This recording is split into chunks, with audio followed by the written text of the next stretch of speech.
Halo, Assalamualaikum warahmatullahi wabarakatuh. Kembali lagi bersama kami Sobat Mosi dengan saya Siska Irawati Basirun dan rekan saya Ali Hidayat Fatmayanto dari mana nih?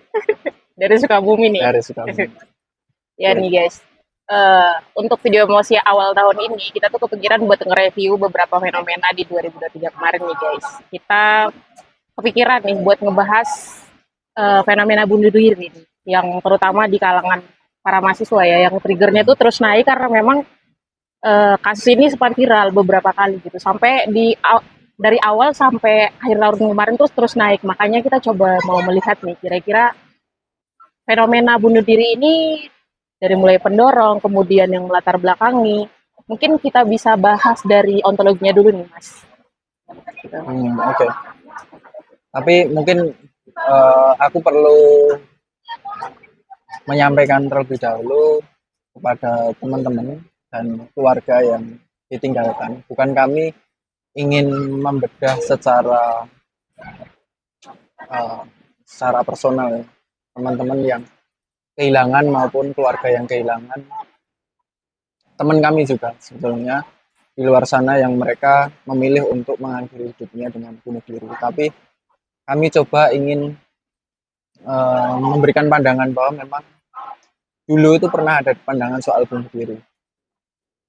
Berkaitan juga dengan sisi ontologisnya atau lebih tepat pada hakikat dari Bunuh diri itu sendiri. definisi secara umum bunuh diri. Bunuh diri dulu memang dipandang sebagai sesuatu tindakan yang manusia mengakhiri hidupnya dengan berbagai macam tindakan. Dulu ada yang paling populer gantung diri. Kemudian uh, ada mencoba meminum racun. Kemudian banyak hal tindakan yang dilakukan untuk yang paling banyak disematkan di dalam dunia medis. Uh, Bunuh diri pun terjadi di sana. Ada yang namanya uh, bukan bunuh diri sih, tapi keinginan keluarga untuk Mengakhiri hidup. mengakhiri hidup salah satu anggota keluarganya yang memang sudah tidak sanggup untuk hidup karena sakit, karena memang tidak lagi berfungsi otaknya dan sebagainya. Itu ada di dunia medis di situ dikatakan.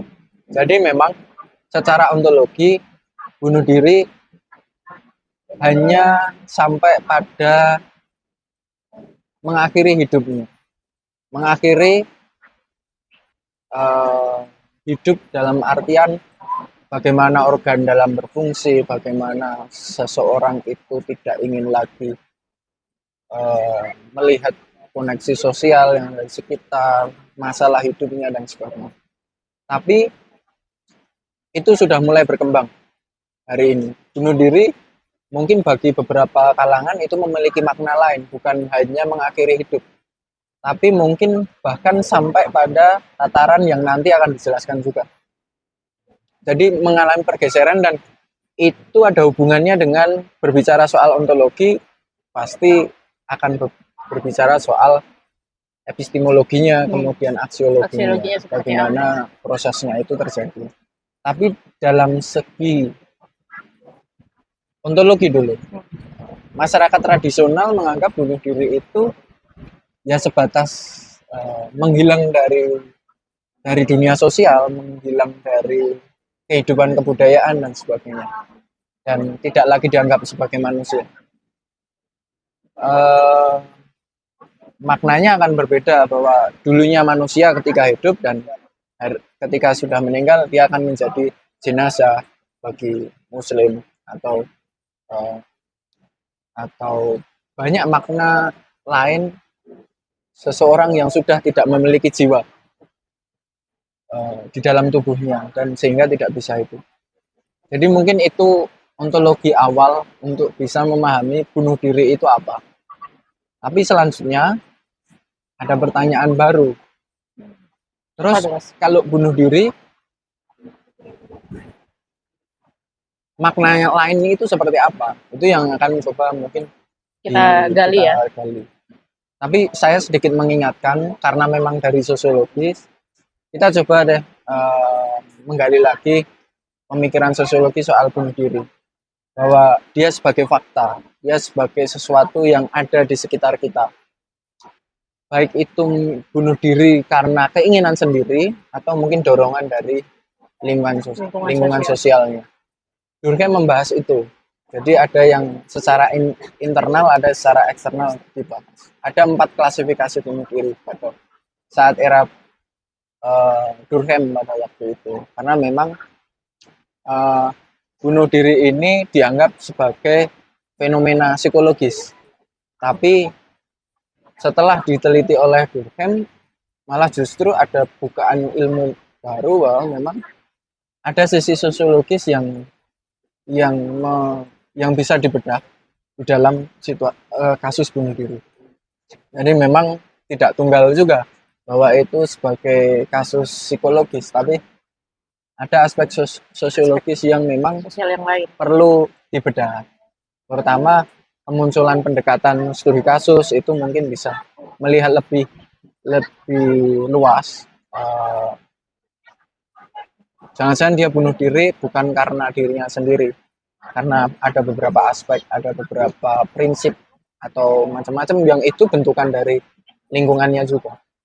Kukira ontologi harus sampai di situ agar tidak sebatas sebagai definisi tunggal atau mungkin sampai pada yang lebih kalau meminjam kata Bourdieu ada dogma yang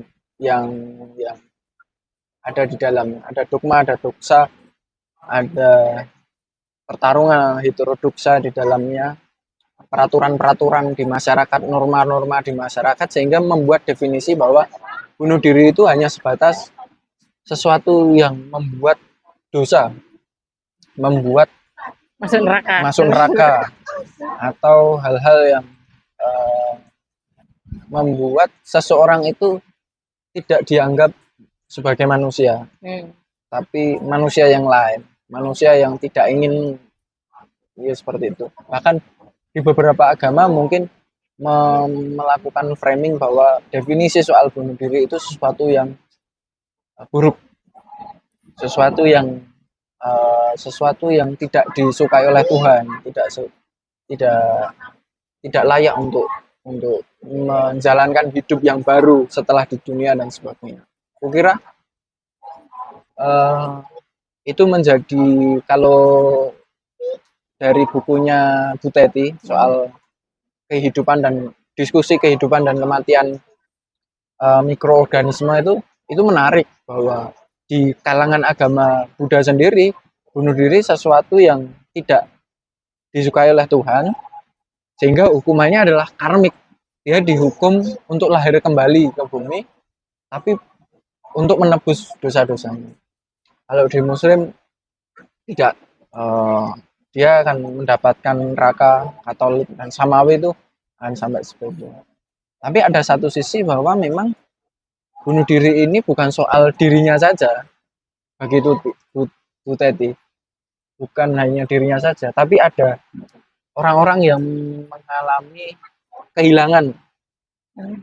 Belum lagi situasi kematiannya itu bukan karena normali oleh kuasa alam, tapi karena dirinya sendiri ingin mengakhiri hidup. Dan itu secara ontologi bisa dimasukkan bahwa memang kematian atas bunuh diri itu sesuatu yang berbeda dengan kematian yang secara natural oleh alam, oleh mungkin kalau Islam oleh malaikat atau berbagai macam. Sehingga saya coba untuk melihat lebih luas bahwa bunuh diri ini adalah kematian yang situasional, dan ini terbentuk oleh lingkungannya. Kukira definisi ini bisa bergulir lebih lanjut karena memang ada beberapa penelitian yang perlu dikaji ulang soal bunuh diri dan bagaimana mengantisipasinya. Kukira itu yang penting juga. Itu poin yang paling penting lah dalam diskusi kita kali ini. Jadi memang harus sampai tataran bukan hanya di lingkup mikro, Hmm. individual sehingga lari ke psikologis, tapi lebih ke bagaimana psikoanalisa ini bisa sampai ke taraf semisal policy atau kebijakan. Bagaimana kebijakan yang bisa sampai tataran keluarga semisal atau tataran individual. Jadi saya membayangkan bahwa definisi hidup itu perlu juga diatur di dalam kebijakan kita di Indonesia, terutama memang kita tahu secara fakta bahwa memang bunuh diri ini sesuatu yang tidak diinginkan oleh siapapun. Betul, Mas. Ini kita berangkat dari sisi ontologi tadi ya, Mas. Bahwa kita tarik dari sudut pandang Durkheim sendiri sebagai sebuah fakta sosial, bunuh diri itu bisa diakibatkan oleh kemauan internal si yang melakukan bunuh diri ini dan juga tekanan sosial atau eksternal dari dalam diri yang bunuh diri. Tapi banyak orang yang menganggap bahwa bunuh diri itu adalah sebuah kasus yang mikro lah. Tapi dengan adanya fenomena begitu banyaknya teman-teman yang sampai bunuh diri, berarti kan ada yang salah nih di masyarakat, Mas. Oke. Ada kesalahan dalam tatanan sosial yang perlu kita kaji dan kita clearkan. Kenapa sih sampai bunuh diri gitu? Apalagi kalau kita bicara tentang kasus yang akhir-akhir ini naik, yang melakukan bunuh diri adalah teman-teman kita yang bisa dibilang terdidik, mahasiswa. Seberat itukah dunia perkuliahan sampai harus bunuh diri? Atau memang ada hal lain di luar perkuliahan, misalnya di keluarga ataupun tatanan? Kalau kita gali lagi lebih ke belakang lagi nih, Mas, kita patut menaruh kecurigaan pada perkembangan teknologi ataupun perkembangan media sosial akhir-akhir ini, Mas. Karena memang yang dahulunya orang bunuh diri karena mungkin kesusahan ekonomi, tapi ketika kita melihat generasi yang melakukan bunuh diri kan rata-rata Gen Z, dan kalau ditelisik lebih jauh lagi ke latar belakang, memang kayaknya tidak ada motif ekonomi di situ, tapi ada motif lain yang itu besar dan mungkin selama ini disepelekan, makanya itu tidak sempat terlirik gitu, Mas. Kalau pandangan Mas gimana nih? Kita kalau berbicara Durkheim dulu ya. Durkheim kembali ke abad 19. 1897 lah penelitian itu. Kalau nggak salah mungkin bisa dikoreksi sih. Di abad 19 Durkheim sudah mempertanyakan soal bunuh diri ini. Karena memang bunuh diri mengganggu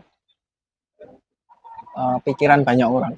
Kenapa seseorang itu bisa sebegitu relanya dirinya untuk meninggalkan kehidupan ini. Padahal ya mungkin ada pertentangan juga memang dunia ini seperti apa dan sebagainya. Tapi memang dunia ini ada yang bilang sebagai sebuah ujian, ada yang memang sebagai salah satu surga yang diberikan oleh Tuhan. Ada yang bilang bahwa memang dunia ini tempat untuk mencari ladang pahala dan sebagainya. Tapi satu sisi Durkheim coba untuk melakukan penggalian lebih lanjut bahwa dia menemukan 4 sisi, 4 jenis.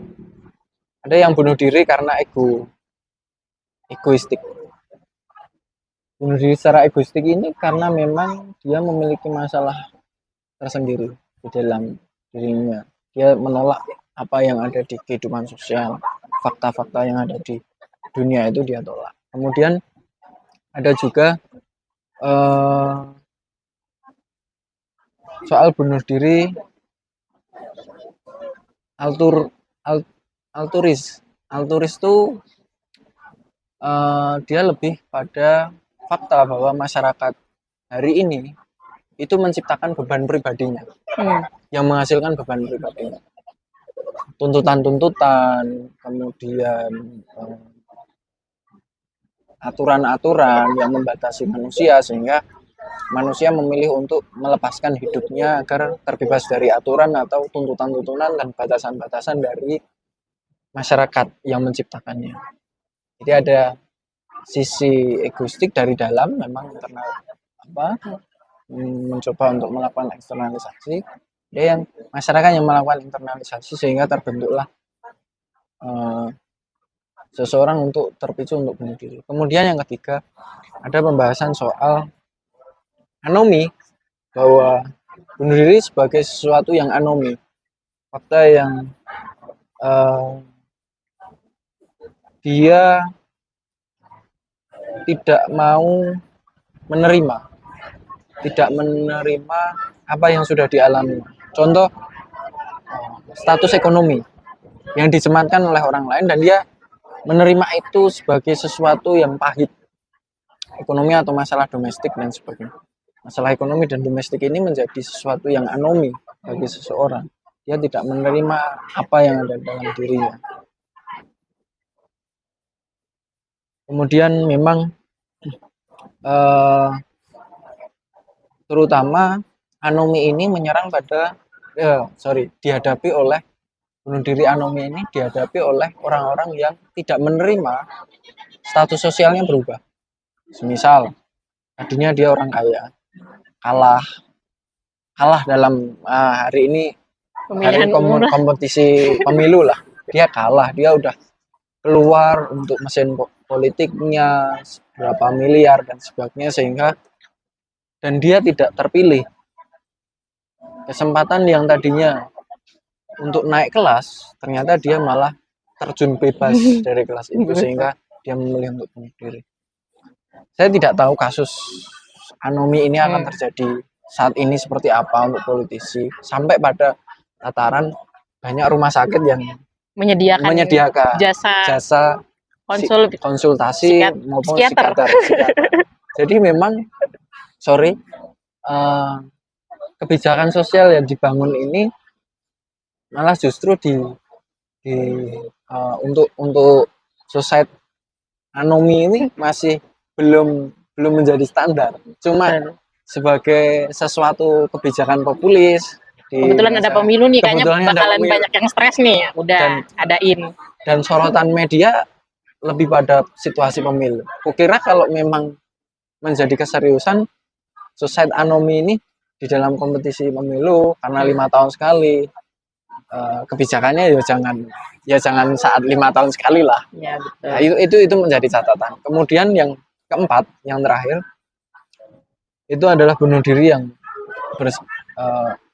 dalam pemahaman fatalisme atau fatalistik lah. Karena memang bunuh diri ini dia seakan-akan seseorang ini Durkheim melihat di abad 19 dahulu, melihat bunuh diri fatalisme ini seakan-akan seseorang yang ingin bunuh diri ini tidak memiliki apapun, tidak memiliki rasa kepercayaan apapun pada kehidupan sosial, sehingga dia memilih untuk mengakhiri hidupnya karena ya dia menyerah, dia surrender terhadap kehidupan yang dialami.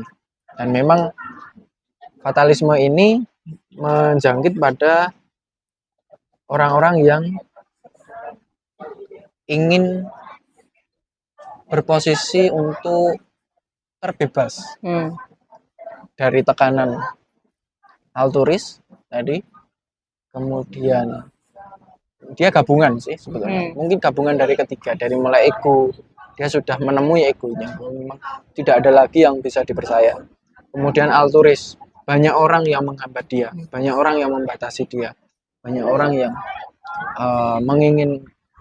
menginginkan aturan dibanding dengan kehidupan dia. Kemudian yang terakhir, yang ketiga, itu soal bagaimana dia menghadapi karena aturan-aturan itu dia terbatasi, kemudian dia terjun bebas. Yang tadinya dia memiliki sesuatu agar dinilai oleh masyarakat penting, dan karena tidak memiliki itu, semisal uang, sehingga dia tidak penting lagi, sehingga dia sudah terpentok manapun, rasa putus asa muncul, sehingga fatalistik ini muncul dan mendorong dia untuk bunuh diri. Dan memang setiap orang memiliki perbedaan. 4 ini kukira hari ini menjadi dasar untuk kita coba mendiskusikan. Jangan-jangan tadi yang Mbak Siska bilang soal keterpautan dengan adanya teknologi, kemudian kehidupan sosial mulai terdegradasi akibat oleh teknologi digital, komunikasi mulai aku membayangkan teknologi ini menciptakan budaya baru, bahwa masyarakat hari ini kehidupan sosialnya tidak lagi berkomunikasi secara langsung, tapi termediasi. Nah, itu yang mungkin menjadi uh, perubahan, sehingga ada beberapa orang yang mereka menerima itu, ada yang beberapa orang tidak menerima itu, atau ada yang memang sampai ke alternatif, ya it's okay lah, aku tidak bisa mengakses itu, tapi aku mungkin ada beberapa yang bisa aku akses dari teknologi itu, sehingga tapi yang paling berbahaya adalah uh, budaya ini menjadi budaya tunggal, definisi tunggal, bahwa memang uh, karena tidak bisa mengikuti kebudayaan soal teknologi ini dan tidak bisa melakukan mediasi atas komunikasinya melalui teknologi, apakah itu karena ekonomi, apakah itu karena memang normatif, karena memang sorry apabila saya menyinggung, ada beberapa yang memang di beberapa agama teknologi itu dianggap baik dan dianggap buruk. Dia menganggap bahwa teknologi atau semisal contoh handphone itu lebih banyak moderatnya dibanding dengan kebaikannya. Sehingga memang HP ini dilarang, dan ini menjadi sesuatu rasionalisasi tradisional, sehingga turun temurun, dan hingga pada satu titik di mana ada generasi yang aku bisa hidup karena aku bisa hidup dengan HP, aku bisa mencari nafkah dengan HP, sedangkan norma yang ada di keluarganya tidak memperbolehkan itu, sehingga ada pertarungan di situ. Tergantung siapa yang menang, mereka yang menang, mereka yang bisa melampaui itu, mereka menjadi penyintas. Tapi sayangnya ada beberapa orang yang mentalnya, bukan mentalnya, tapi memang psikologisnya kan kekuatan kehidupan sosialnya itu begitu keras, sehingga dia tidak bisa mengakses teknologi. Ini menjadi contoh. Sehingga karena tidak bisa mengakses teknologi, tidak bisa mengakses dunia digital, dunia maya, dan dia tidak bisa mengakses kehidupan sosial, apa gunanya? Mungkin akan sampai pada berpikir, apa itu hidup ketika nggak ada HP? Tidak ada HP. Dan mungkin di awal tahun 2018 ya, yang aku tahu, karena aku kelahiran 96.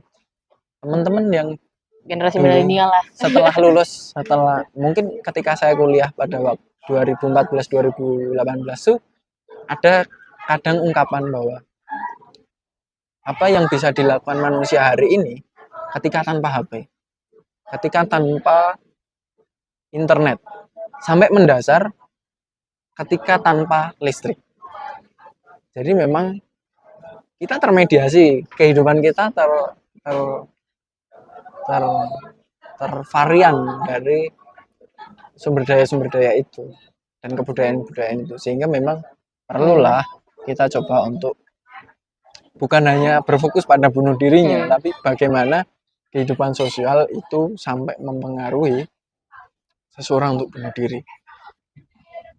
Tapi ini Mas, kalau kita kembali lagi ke perspektif Durkheim tadi, saya kok sepakat dengan poin terakhir bahwa bunuh diri yang dilakukan akhir-akhir ini, terutama di Gen Z ini, saya tekankan bahwa lebih cocok ditaruh di tipologi yang keempat, bunuh diri fatalistik. Dan kalau kita telisik lebih ke belakang lagi nih Mas, saya melihat unit terkecil dari masyarakat yaitu keluarga yang bertanggung jawab atas hal ini Mas. Karena memang motif-motif bunuh diri selalu dikaitkan dengan trauma masa lalu, trauma pada saat kecil, kemudian pada saat dia dibesarkan, itu yang bisa dibaca dari berbagai celah lah Mas.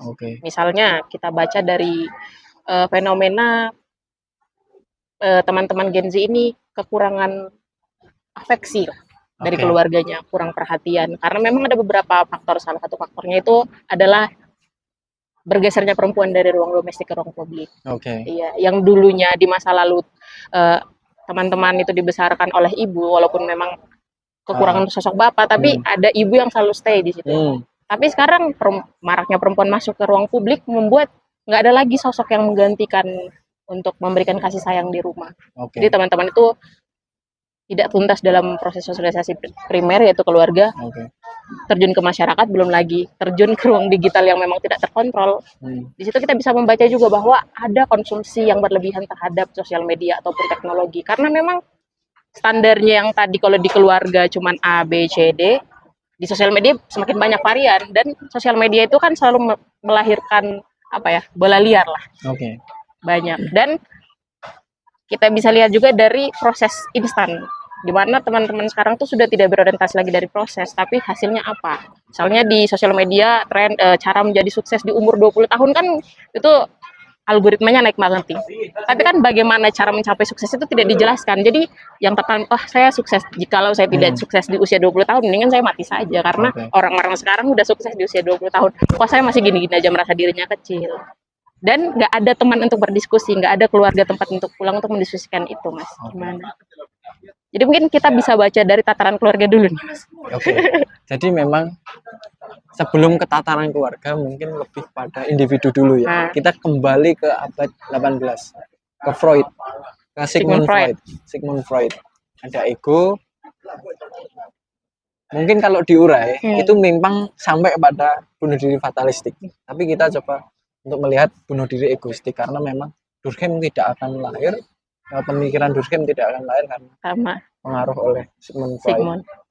Dia coba untuk bahwa setiap orang memiliki ego lah. Ego ini bukan sesuatu yang buruk juga,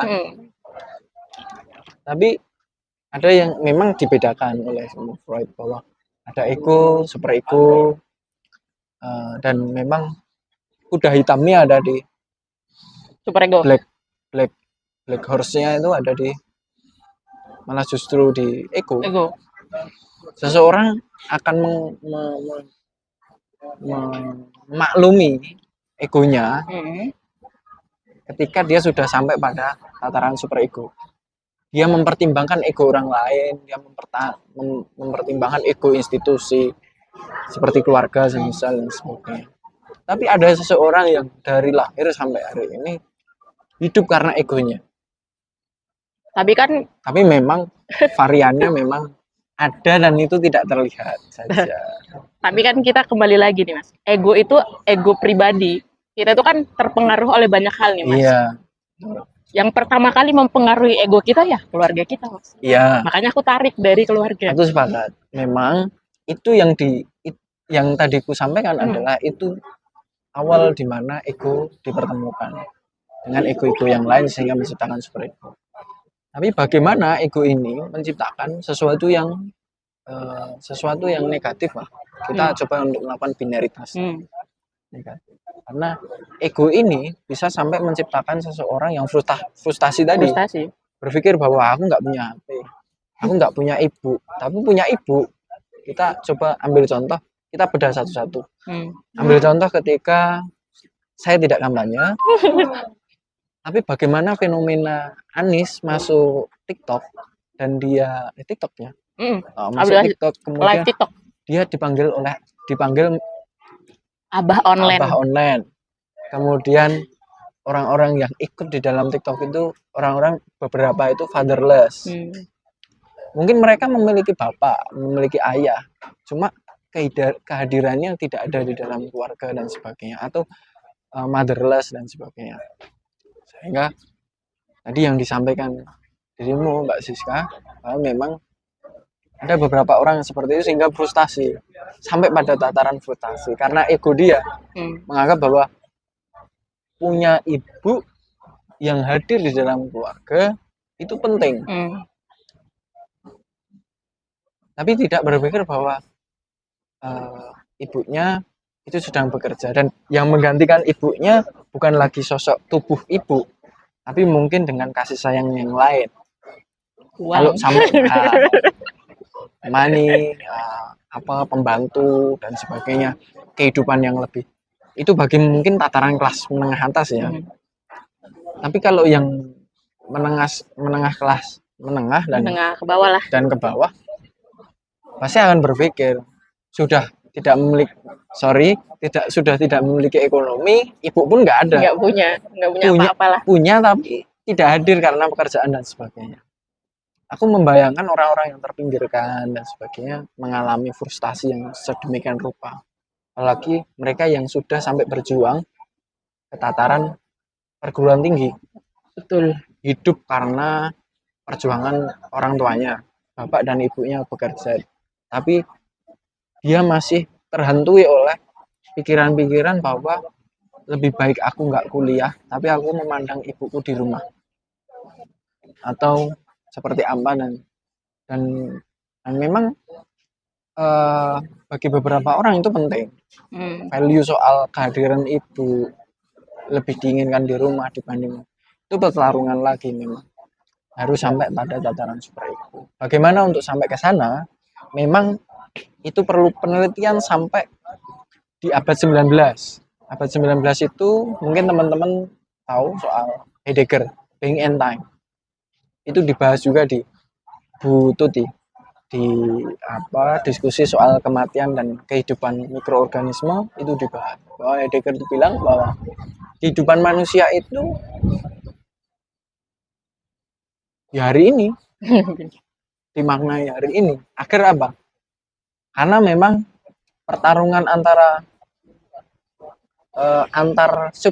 pemikiran subjektivisme itu sekarang sedang terjadi.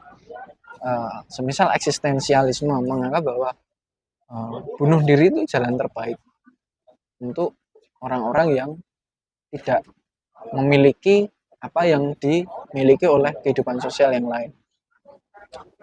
Sehingga mereka dianggap bahwa memang aku tidak dianggap, tapi ketika mati aku lebih dianggap. Atau Tan Malaka menyampaikan kematian, menyampaikan bahwa kematianku, suaraku akan lebih keras ketika aku sudah meninggal. Jadi memang tubuh eksistensialisme ini sudah mulai menjangkit di beberapa teman-teman. It's okay, karena memang di Jepang itu ada yang namanya harakiri. Membunuh dirinya tapi tidak langsung mati, tapi merobek isi perutnya dan sebagainya. Dan memang tapi ada sesuatu yang lain, bahwa ada subjektivisme yang lain, alternatif, bahwa seseorang itu tidak perlu memikirkan. Lu bisa hidup kok tanpa harus memikirkan keluargamu, orang lain. Fokus ke diri sendiri lah. Diri sendiri. Seperti itu. Jadi ada pilihan-pilihan hidup yang diberikan oleh pemikir terdahulu. Heidegger dengan fenomenologinya, dia mencatat soal being and time. Tak terlepas dari bagaimana setelah itu naskah dari Nietzsche muncul. Bahwa memang kalau kamu bisa, ini pemikiran lagi, bahwa memang kalau kamu bisa membunuh Tuhan, kamu bisa sampai tataran menjadi manusia yang sejati.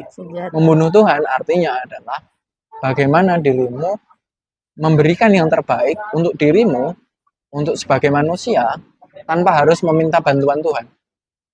Tapi bagaimana sebagai manusia tercipta sebagai selayaknya manusia tanpa harus bantuan Tuhan. It's okay, kita menerima apa yang sudah diberikan oleh Tuhan, modal bernafas, memiliki paru-paru dan sebagainya. Itu pembahasan yang cukup luas. Tapi kembali lagi ke pikiran Heidegger soal being and time, menjadi dan waktunya itu kita pastikan hari ini. Kita menjadi itu hari ini. Kita jadikan itu hari ini. Kalau orang Islam kun fayakun. Jadi maka jadilah. Jadi untuk menjadi manusia bergeraklah mulai dari sekarang. Kukira itu. Sehingga tidak kita tahu bahwa faktanya, oh aku punya ibu tapi tidak hadir di sisiku, aku punya ayah tapi tidak hadir di sisiku, atau mungkin tidak memilikinya atau tidak memiliki ekonomi dan sebagainya. Tapi apa dirimu hari ini dan mau menjadi apa hari ini, itulah yang mungkin ditekankan oleh Heidegger. Kemudian pastikan itu, sehingga nanti untuk memberi semangat lagi adalah jadilah dirimu sendiri. Apakah diolok-olok itu bagus? Aku memikirkan soal Dionysius sama Athena ketika saat itu, bahwa memang tidak memiliki apapun, itu oke kok. walaupun melihat Athena yang memiliki apapun, tapi kadang di lubuk hati yang paling dalam kita tuh memiliki sesuatu, cuma kita tidak mau mencarinya. Itulah yang mungkin perlu dicari sebelum memikirkan, sebelum ya memang perlu ada pemantik. Sebelum kita berpikir lebih jauh soal ego dan frustasi, sampai pada bertumpuk menjadi probabilitas untuk memilih Bunuh diri. ini udah fatal. Dan Bunuh diri aja dah. mati deh. Gini Gitu. Mas, kalau dari sudut pandang yang pertama kan kita melihat sebagai bahwa ada beban lebih yang ditanggung oleh Gen Z ini dari keluarga, dari masyarakat. Tapi kita bisa melihat dari sudut yang lain nih Mas, dari sudut yang mungkin bertolak belakang. Dimana kalau aku pribadi memiliki pandangan bahwa selama ini Gen Z itu terlalu dimanjakan.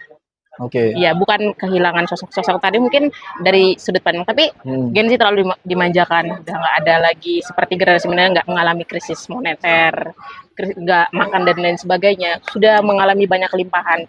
Sehingga dalam tataran ketika dia masih di rumah nih, ketika dia masih bersama orang tuanya mungkin dimanjakan, tidak terbiasa untuk survive di masyarakat. Tapi ketika mereka jauh dari orang tua, misalnya merantau tadi kuliah, itu jadi tidak terkontrol dan mereka baru menemukan ternyata masyarakat yang sesungguhnya itu di luar keluarga sekeras ini. Makanya mereka tuh nggak siap secara mental dan memutuskan untuk bunuh diri. Kalau kita baca fenomena sekarang gitu Mas.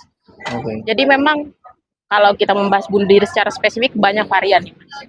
Tapi kalau dari aku satu hal yang perlu ditekankan, baik itu di keluarga maupun di masyarakat, kita kembali ke diri kita sendiri deh. Kita di kampus punya teman, bagaimana caranya kita hadir untuk mendengarkan mereka, atau paling tidak menjadi keluarga lah pada saat jauh. Karena memang pergeseran yang terjadi hari ini, yang termediasi tadi, kemudian karena memang terjadi juga pergeseran solidaritas dalam masyarakat, yang tadinya orang kita berpikir berkelompok, sekarang tuh memikirkan diri sendiri tanpa berdiskusi dengan orang lain, karena kita tidak bisa lari dari hakikat bahwa kita adalah makhluk sosial.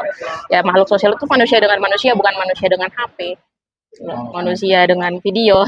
Walaupun memang dalam video itu manusia juga Mas, tapi kan ada hal-hal yang mungkin tidak tersampaikan, beda dengan hubungan sosial secara langsung gitu, face to face. Jadi mungkin tingkat kepedulian masyarakat perlu ditingkatkan untuk mencegah bunuh diri, karena aku rasa walaupun itu bunuh diri terkadang diakibatkan oleh tekanan masyarakat, tapi masyarakat juga bisa hadir untuk memberikan perspektif, bukan masyarakat sih, kita individu bisa hadir untuk memberikan perspektif lain bahwa ada varian-varian lain loh yang bisa dilakukan tanpa harus bunuh diri. Ya, jadi kalau berbicara tadi Gen Z, kemudian bagaimana tekanan sosial hari ini bisa ditanggulangi dengan semisal di kehidupan kampus ada teman-teman kampus, ada macam-macam. Kukira mungkin pandangan posthuman bisa dipakai sih. Jadi masyarakat setelah manusia untuk tidak berpikir ya ini mungkin pandangan baru yang mungkin aneh juga. Tapi beberapa orang memang sudah memikirkan itu, bahwa kita harus kembali ke kosmik, hukum kosmik, di mana manusia nggak sendiri loh, lebih dalam lagi, bukan hanya ada teman sesama manusia, ada beberapa orang yang sekarang sudah kucing menjadi temannya, anjing menjadi temannya, ikan menjadi temannya, boneka menjadi temannya, bahkan yang terbaru isi mangga menjadi peliharaan. Mangga dikeringin pakai hair dryer terus disisirin jadi bulu seperti kucing. Bagi mereka yang nggak bisa beli kucing tapi bisa beli mangga. Jadi memang kukira ke depan kita harus memaklumi deh. Ya, mempertanyakan boleh, tapi kita harus memaklumi pada manusia-manusia yang seperti itu, bahwa ada yang semisal Vandana Shiva, dia menganggap bahwa pohon itu seperti selayaknya manusia, sehingga ada gerakan memeluk pohon dan sebagainya. Di Indonesia sendiri tadi biji, kalau di Jawa namanya pelok. Pelok itu biji Mangga. biji mangga. Itu menjadi sahabat mereka. Dan kukira ya ini menjadi pemikiran posthuman bahwa memang fenomena ini jangan dianggap remeh. Itulah yang menjadi kebijakan individu sehingga mereka tidak berpikir frustasi terhadap hidupnya. Selalu punya alasan untuk hidup. Punya alasan Berarti untuk tidak bunuh diri, kalau menjadi upaya preventif masing-masing, kita harus selalu bisa menemukan setiap harinya alasan kita hidup itu apa. Yap. Jangan sampai kehilangan alasan untuk hidup. Iya. Menjadi apa sih? Hidup untuk ngasih makan ikan, ngasih makan kucing. Iya. Sesimpel itu. Aku belajar banyak dari Heidegger soal Pain and Time, soal bagaimana kematian itu sesuatu yang tidak perlu didukakan, tapi cukup dibahagiakan saja. Nah, itu pilihan, sebagai pilihan. Tapi alangkah baiknya ketika memilih untuk kamu mau jadi apa ketika hidup dan mati, mau dikenang sebagai apa. Apakah tadi mati dianggap sebagai seseorang yang memperhatikan ikan, karena setiap hari dimanapun ada ikan dia bawa makanan ikan, dia memakan ikan, kasih makan ikan, atau tiap hari membawa pupuk sehingga memberi makan nutrisi pohon-pohon yang ada, atau membawa itu biji mangga. Kan perlu dirawat tuh biji mangganya. Iya, jadi kalau nggak dirawat nggak jadi peliharaan. Betul. Saya sangat disayangkan ketika hidup hanya dimaknai sebagai ujungnya mati. Tapi it's okay ketika ujungnya mati, karena memang itulah fakta manusia hidup. Ujungnya adalah kematian. Cuma bagaimana merawat kehidupan itu sehingga mati dalam keadaan yang cukup bangga. Bahwa memang smile lah ya. Ini kehidupanku, bos. Jadi memang aku membayangkan ketika ada kebahagiaan di antara tukang pemulung. Hidupku ya membantu dengan sadar, selain mengumpulkan barang bekas, juga mengurangi sampah. Tapi mengurangi sampah. Ambil contoh, aku memandang hidup setelah debat capres tadi malam bahwa alutsista bekas ini bukan sebatas bekas juga. Indonesia merawat negara-negara yang sudah tidak memiliki lahan parkiran untuk pesawatnya. Jadi kukira bukan kampanye lagi. Memang Prabowo di situ juga menghidupi negara-negara yang lain. Daripada menjadi sampah metal. Betul. Jadi memang ada agak brutal. Itu yang mungkin high class ya. Tapi contoh yang paling kecil bahkan di antara pemulung saja. Atau mereka yang merawat sampah, memperhatikan sampah, mereka bisa hidup dari situ kok.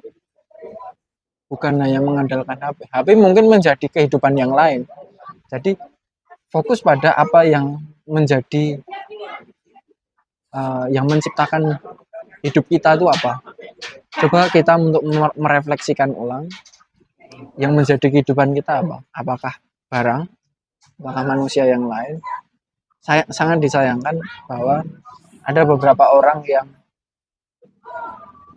hidup sudah berkeluarga, sudah memiliki pasangan, memiliki anak, tapi malah memilih untuk bunuh diri bersama. Kasus yang kemarin satu keluarga dan sebagainya, itu sangat disayangkan.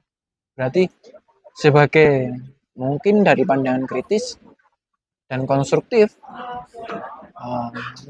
ada beberapa manusia yang masih belum menemukan dia itu seperti apa, dia itu sebagai apa, harus menghidupi apa. Supir truk aja sampai menyematkan motonya itu di bak truknya. Dengan begitu kerasnya kehidupan di jalanan. Aku hidup, bahkan pekerja tinja itu, yang nyedot tinja itu. Taimu rezekiku. Dia udah paham bahwa hidupnya busuk, tapi itulah hidup. Menikmati kehidupan itu. Jadi kukira mungkin generasi zilenial atau generasi Z itu coba untuk membuka diri lah. Membuka diri lebih luas. Diriku mungkin masuk di perbatasan 96 tuh. Milenial dan zilenial. Tapi bukan aku ingin menggurui, tapi aku ingin berbagi. Karena memang kehidupan ini memang sulit, tapi Harus ada tetap yang dijalanin. ada yang lebih sulit dan mereka menjalani itu lebih bahagia tanpa harus memikirkan aku nggak punya HP, aku nggak punya uh, fashion yang lebih menarik, aku nggak punya macam-macam, tapi aku punya value. Setidaknya aku punya value. Bahkan di dalam sebuah agama, Gue. di dalam agama Islam sendiri bilang, kalau kamu tidak bisa mencari istri yang kaya, cantik, setidaknya punya agama. Dia merawat agama. Atau lebih pada satu sisi dikembalikan pada diri kita, ketika kamu tidak memiliki material, ya hidup spiritual aja. Banyak kok dukun-dukun yang hidup mereka bahagia dengan imajinasinya. Sorry, aku tidak menyinggung para dukun ya, tapi memang mereka hidup karena imajinasi mereka, menebak-nebak orang dan sebagainya. Hati-hati somasi. Jadi memang ya ini sekedar obrolan. Kalau Iya. tidak setuju Ya, dukun itu hidup karena imajinasinya, yo silakan, nggak apa-apa. Tapi memang itu faktanya, bahwa memang agar mereka tidak frustasi karena tidak memiliki apa-apa, tidak memilih untuk bertani atau hidup di dalam dunia politik, hidup di dalam dunia ekonomi bisnis, mereka memilih ke dunia spiritual untuk hidup. Dan kukira nggak ada dukun yang bunuh diri. Mereka hidup karena spiritual. dukun kena santet. Nah, mungkin tergeser oleh isu-isu kena santet dan sebagainya. Tapi memang kita harus berpikir lebih enjoy lagi. Lebih enjoy, reflektif. Sebetulnya apa sih saya hari ini dan mau jadi apa sih nanti sore setidaknya gitu. Tapi nih Mas, ngomong-ngomong soal enjoy nih, kalau di kalangan Gen Z lah, selalu ada kata healing, penyembuhan, oke. healing. Fenomena bunuh diri itu muncul bersamaan dengan fenomena healing kemana-mana healing. Bahkan ada yang sampai ya udah nggak punya uang tapi mau healing ke Bali misal atau ke luar negeri misal, pay letter. Teknologi difasilitasi oleh teknologi hari ini.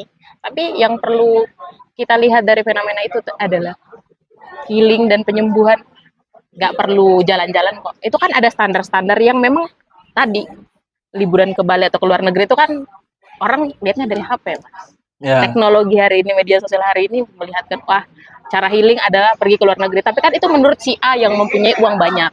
Kalau Oke. si B yang nggak punya duit, healingnya mungkin sekedar ngopi, nikmati hidup, atau nggak usah nonton HP, baca buku dan lain sebagainya. Jadi kita harus punya narasi sendiri nih, Mas. Tidak mencontoh narasi orang lain. Kita Betul. harus mampu menciptakan sesuai dengan keadaan ekonomi kita. Betul. Ini katanya healing ke Bali, tapi pakai pay letter, pulang dari healing sakit kepala lagi nih, mesti bayar pay letter nih Mas, gitu.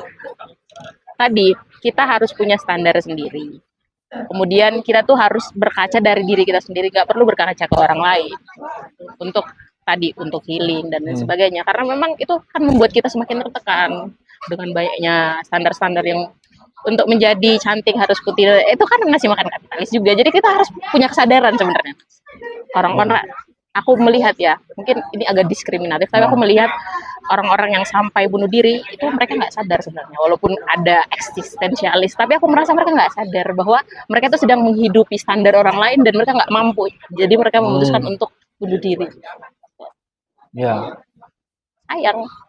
itu aku sebetulnya aku sepakat dengan itu, bahwa memang kita harus menghidupi dan mungkin bahkan sampai kita tidak harus menghidupi standar orang lain, tapi coba menghidupi standar kita dengan cara yang kita miliki saja untuk bisa mencapai value yang sama, bahagia semisal. Healing itu kan bagaimana, yang ku tahu healing itu bagaimana dari situasi tertentu kita bisa bebas move on sejenak lah, walaupun nanti kembalinya pada frustasi yang di awal.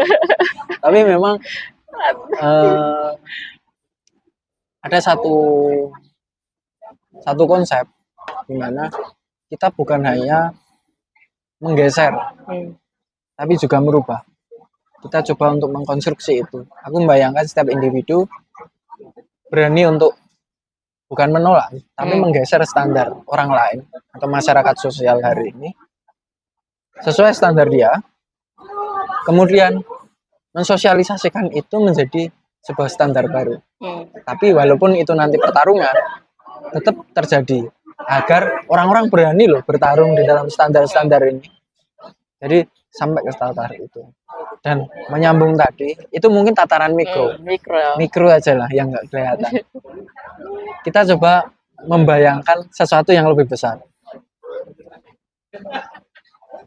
Ibu kota Nusantara. Sebatas imajinasi. Mungkin presiden atau siapapun di balik itu. Tapi itu faktanya itu masih menjadi imajinasi.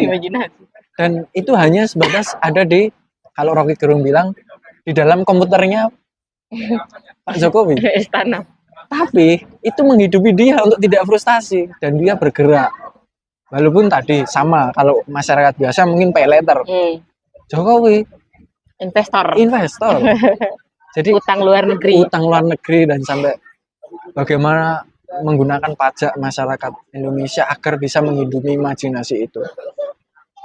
Aku kira imajinasi itu bukan hanya untuk orang-orang yang berpangkat tinggi deh. Kita harus punya imajinasi. Kita harus punya imajinasi hari ini. Mau jadi apa? Atau mau membuat rumah kita seperti IKN semisal, coba untuk menggambar sendiri. Wah, ini kayak di perkampungan, rumahku di perkampungan, saya tinggal di Pogo. Yang dulu memang menjadi masyarakat selam, masyarakat kumuh. Dan sampai hari ini aku berimajinasi bahwa Pogo akan menjadi daerah tertata di pinggir sungai, di bantaran sungai. Hari ini aku ingin menciptakan itu, dan itu imajinasiku bahwa tidak ada lagi sampah, tidak ada lagi masyarakat yang tertinggal, tidak ada lagi janda-janda yang menangis di malam hari karena kelaparan.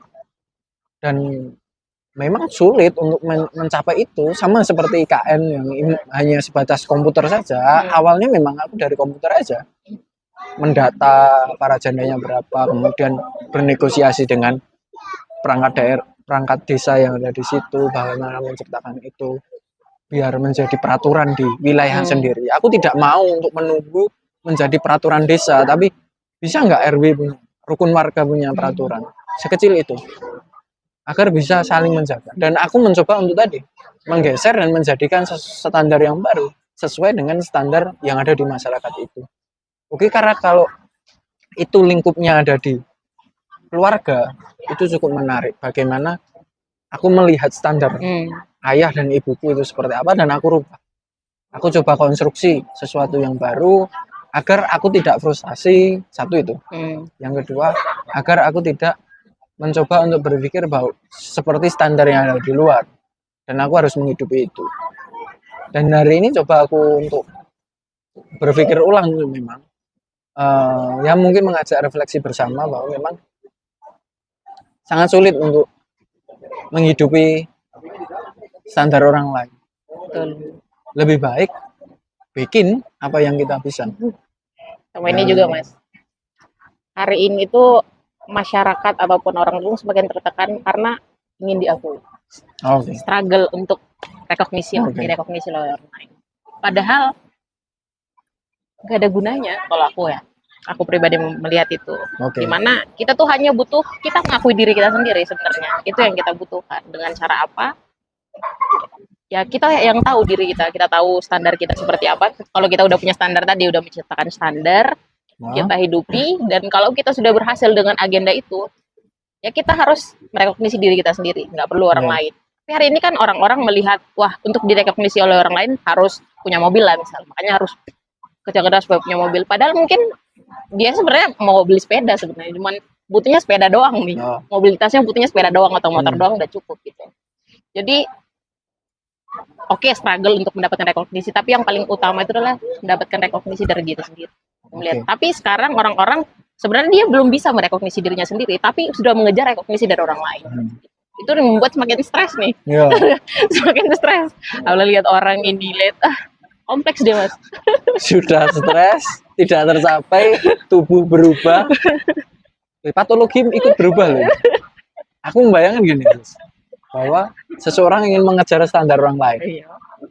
Satu, pikirannya berubah, terpaku gitu. Tubuhnya ditinggalkan. Karena tubuhnya tertinggal, dia tidak merawat. Imajinasi pribadinya juga hilang tuh. Imajinasi pribadinya hilang. Tubuhnya berubah. Yang tadinya ceria menjadi suram dan sebagainya. Auranya, bahkan secara kosmik, auranya akan berubah dan sebagainya. Sampai ke situ. Sehingga ketika dia sudah ditampar oleh fakta sosial, ditampar oleh kehidupan, dia mulai berkaca kemudian, anjing aku berubah. Kenapa ada kerutan di dahiku? Ada kumis yang sudah muncul, kemudian Sudah tidak terurus. tidak terurus, kemudian rambut sudah mulai beruban, kemudian ada ketombe yang itu, wah anjing aku harus beli ini, beli itu dan sebagainya. Semakin ingin mengejar. Tapi ketika kita balik ke start lagi, ke awal lagi, memikirkan ulang, merefleksikan, kayaknya aku nggak harus deh ngejar itu, sehingga nggak muncul ketombe, nggak muncul apa, nggak muncul kerut, rambut putih, atau nggak muncul perut keroncongan dan sebagainya, karena menghidupi itu. Kukira ketika kita fokus pada diri kita, yang hal awal tuh ya kembali lagi ke standar ekonomi kita, bahwa kebutuhan primer dulu, yang tadi pangan dan papan. sandang, pangan, dan papan dulu. Walaupun memang ekonomi setiap manusia berbeda-beda, jangan menjadi itu sebagai standar, dan itu yang akan menjadi bahan tertawaan bagi mereka yang ada di ujung-ujung, di ujung paling kanan dan di ujung yang paling kiri. Ini tengah-tengah lu ngapain ya? Lu miskin-miskin aja, orang kaya udah mau kaya yuk kaya aja, fokus. Ini tengah-tengah ngapain? Harus menghidupi ini itu dan sebagainya, harus punya mobil padahal ekonominya kurang, harus apa, atau mereka udah kaya tapi ingin terus menumpuk kekayaannya. Itu yang menjadi bahan tertawaan sebetulnya. Sorry ya harus katakan, terutama mohon maaf pada teman-teman yang sudah terlanjur kehilangan, atau keluarga yang sudah terlanjur kehilangan anggota keluarganya karena kasus bunuh diri. Tapi memang kita harus berpikir kembali, setidaknya merubah diri sendiri dulu. Itu sosialisasi yang dulu sejak awal ditanamkan oleh keluarga terutama. Rubahlah dirimu sendiri dulu, baru coba memberikan contoh kepada orang lain. Dan itu kukira itu menjadi peribahasa yang, atau pemaknaan atau filosofi yang sebenarnya orang Indonesia sulit untuk dimengerti. Itu simpel tapi sulit untuk dimengerti. Itu simpel banget, tapi kayak hari ini kok sulit banget ya dimengerti. Betul. Ini deh Mas, apa? Kalau aku tuh pakai istilah gini, ya kita tuh harus menjaga hati kita atau menjaga diri kita sendiri. Karena apa? Kejadian yang terjadi akhir-akhir ini kan karena tersakiti oleh, kalau tadi anak tersakiti oleh keluarga, tersakiti oleh teman sebaya. Itu orang-orang yang menyakiti menurutku adalah orang-orang yang tersakiti. Jadi kita tuh harus menjaga diri kita sendiri supaya kita tidak jadi tersakiti, sehingga kita tidak menyakiti orang lain. Simpelnya seperti itu memang. Ya memang. Tapi kembali lagi, fokus ke diri sendiri. Fokus ke diri sendiri dan mencoba untuk aware terhadap, ya coba untuk melihat diri sendiri dulu. Kalau kita udah selesai ke diri kita sendiri, pasti kita bakal merhatiin lingkungan kita. Itu prosesnya panjang. Untuk selesai pada diri sendiri memang. Karena ego itu harus bisa ditampar oleh ego kita harus bisa ditampar oleh ego orang lain. Memang. Atau mungkin harus diingatkan oleh ego orang lain. Aku punya pengalaman soal ego itu, dan memang sangat sulit. Harus mulai dibentur-benturkan dulu. Semua orang punya bukan ego. Dibenturkan secara hakikat, dibenturkan kepalanya, enggak. Tapi memang benturan ideologi aja, pemikiran aja. Memang ada loh orang yang lebih merasakan itu dan mereka masih bertahan kok. Dan aku kira perlu belajar, perlu membaca lagi kehidupan sosial kita dan pertarungan-pertarungan dimanapun. Terutama hari ini pertarungannya semakin bebas dan semakin liar dengan adanya tadi teknologi. terutama smartphone, komunikasi kata termediasi, dan bahkan nggak sampai di situ. Setelah termediasi, di framing pula. Siapapun bisa terkena itu. Makanya aku kadang nggak terima nih Mas sama generasimu lah, generasi milenial mengatakan bahwa Gen Z itu lemah, ini manja. Emang ada sisi kemanjaan tadi, sudah sempat kita bahas. Dari sisi lain ada sisi kemanjaan juga. Tapi tantangan yang dihadapi Gen Z hari ini tuh berat banget. Iya. Karena udah triple disruption yang terjadi akhir-akhir ini. Belum lagi mereka tuh nggak punya pengalaman menghadapi hal-hal yang sangat sangat merepotkan lah. Nggak punya pengalaman tantangan-tantangan yang kecil-kecil sampai tiba-tiba menghadapi tantangan yang besar, kan pasti frustasi memang. Jadi sudah cukup lah sebenarnya kita saling menyalahkan, melihat generasi siapa yang paling Ya. unggul sebenarnya. Tapi bagaimana caranya generasi milenial dianggap sebagai generasi yang lebih unggul daripada Gen Z kalau dia bisa memberikan inilah semacam insight kepada generasi Z bahwa begini loh. Bukan bilang generasi saya unggul loh, itu nggak unggul kamu. Karena generasi di bawahmu tuh nggak mampu kamu benarkan. Gitu. Kalau aku melihatnya dari situ, Mas. Sebelum lanjut ke, mungkin kita akan bahas ke diskusi selanjutnya. Jadi memang mungkin saya yang dari generasi milenial juga, apabila ada teman-teman generasi milenial yang menganggap bahwa generasi zilenial ini lemah dan sebagainya, ketergantungan dan sebagainya, aku kira satu, aku memahami itu karena memang perbedaan generasi dan perbedaan tantangan masing-masing. Setiap generasi memiliki tantangan, terutama kalau berbicara soal rezim yang mereka hadapi, norma-norma sosial yang mereka hadapi yang setiap tahun mengalami dinamikanya. Dan kukira memang dua generasi ini yang besok akan menghadapi bonus demografi, kukira juga perlu berpikir ulang soal teman-temannya yang mengalami kasus bunuh diri. Banyak juga kok yang dari milenial juga bunuh diri. Betul. Itu menjadi kelemahan juga, bahwa satu generasi itu ternyata tidak memiliki core atas tantangannya, tidak memiliki pemahaman. Sampai kemarin muncul menjadi sebuah harus kukatakan menjadi komodifikasi baru, presiden generasi apa? Z. Presiden Gen Z. Presiden Gen Z. Sampai harus ada seperti itu. Ini menjadi pertanyaan besar bagi teman-teman yang kritis sebenarnya. Apakah perlu sampai seperti itu sehingga muncul presiden generasi milenial yang sudah terlambat? Atau mungkin belum terlambat untuk memunculkan itu. Tapi permasalahannya bukan terlambat atau harus dikerjakan, tapi yang menjadi masalah adalah bagaimana kemunculan itu untuk saling menjaga bahwa kita harus menghidupi apa yang setiap individu inginkan. Iya, dan kita harus menghargai juga. Untuk menghargai, terutama saling menghargai sih.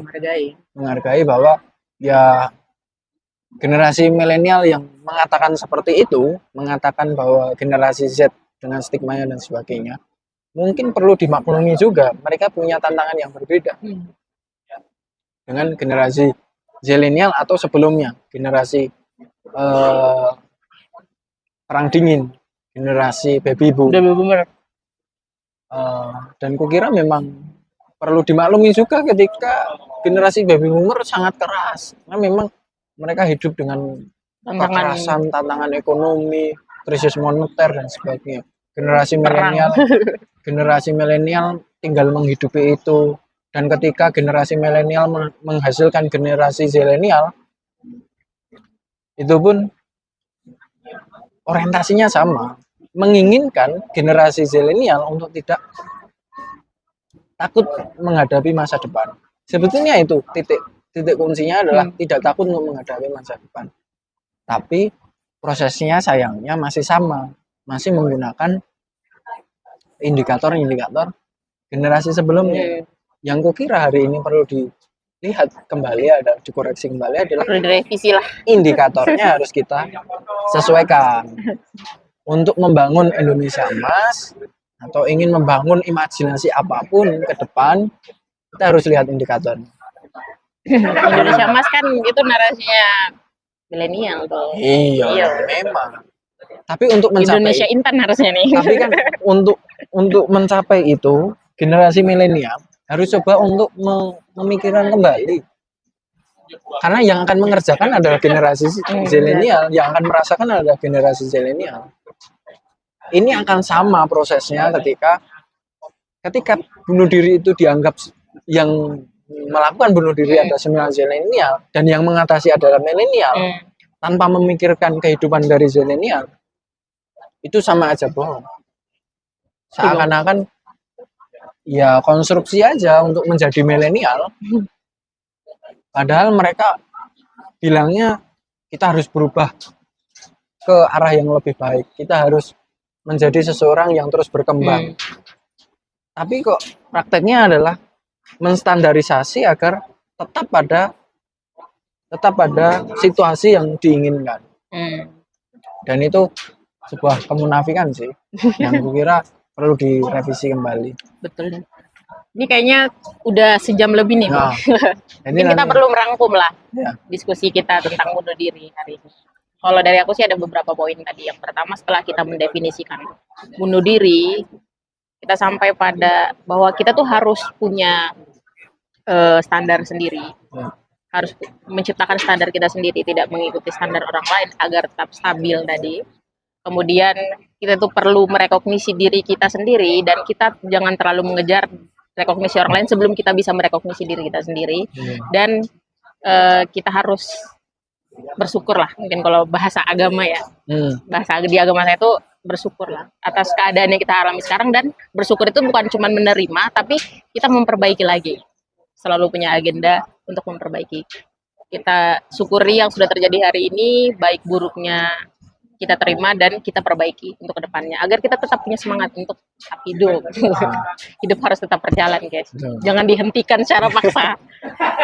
Jangan pakai apa? Jangan memaksa apa yang tidak ada dalam diri. Betul. Jadi kalau dari saya mungkin beberapa hal. Satu, percayalah pada dirimu dan memang percayalah pada dirimu dan kehidupan sosialmu. Kembali pada dirimu. Satu. Yang kedua, apabila memang kehidupan memaksamu untuk masuk, ikuti itu. Dan ketiga, standar yang dilakukan oleh orang-orang lain atau kehidupan sosial hari ini, pahami saja, dan memang apabila sanggup untuk diikuti, ikutilah.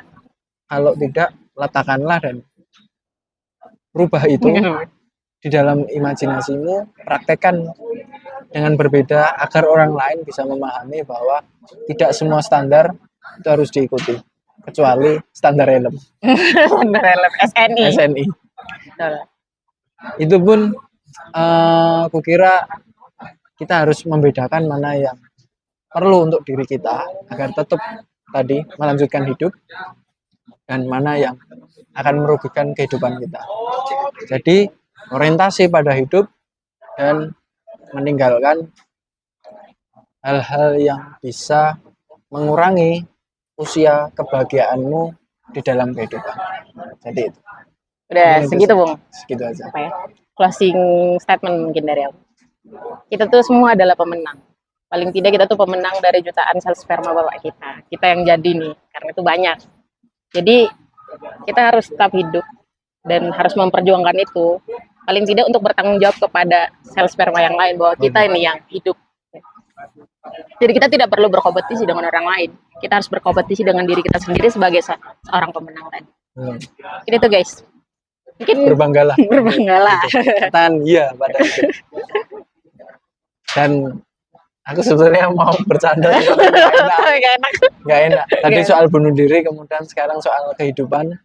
Kukira ya bagi teman-teman yang tidak memiliki perjuangan dengan sperma lain ya cukup harus tetap hidup. Kayak bayi tabung. Oh iya, sekarang agak beda ya. Jadi memang teknologi memaksa kita. Nah itu is okay, tapi tetap lanjutkan hidup apapun yang apapun kelahiran kalian dan apapun keinginan kalian untuk mati di masa mendatang. Karena itu perlu direncanakan dan ya kembali lagi hidup itu menjadi. Katakan iya pada hidup. Oke. Oke guys, terima kasih sudah mendengar ocehan kami selama sejam. Sampai ketemu di sesi mosi berikutnya. Siap. Sampai Bye-bye. jumpa. Assalamualaikum warahmatullahi wabarakatuh. Waalaikumsalam. Bye.